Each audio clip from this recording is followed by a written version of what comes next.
আপনাদের সকলকে আমি একটি বিনীত অনুরোধ করতে চাই, করব সত্যি? আচ্ছা, কি সেই বিনীত অনুরোধ?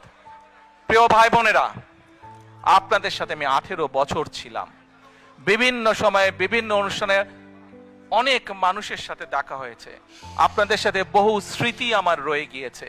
আপনাদের সাথে বহু দুঃখ কষ্ট আমি শেয়ার করেছি।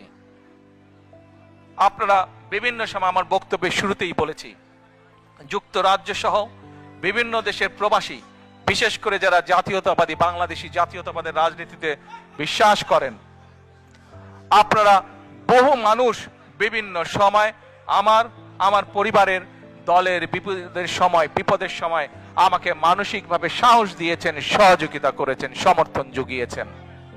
আজকে বিশেষ করে লন্ডনে যারা আছেন, বিশেষ করে তোমরা যারা ইয়াং আছো, ছবি তোলার জন্য পাগল হয়ে যাচ্ছ, প্রত্যেকের কাছে আমার একটি অনুরোধ, 25 তারিখে ইনশাআল্লাহ আপনাদের দয়া, আল্লাহর রহমতে আমি দেশে ফিরে যাব।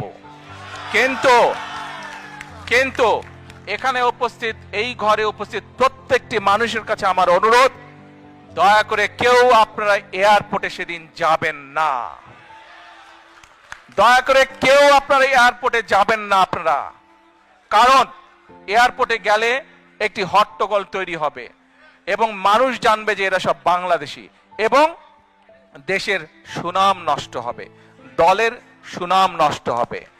যারা এয়ারপোর্টে যাবেন না, যারা সেদিন এয়ারপোর্টে যাবেন না, আমার আজকের এই অনুরোধ যারা রাখবেন, আমি ধরে নিব তারা দল এবং সর্বোপরি দেশের সম্মানের প্রতি মর্যাদা রাখবেন।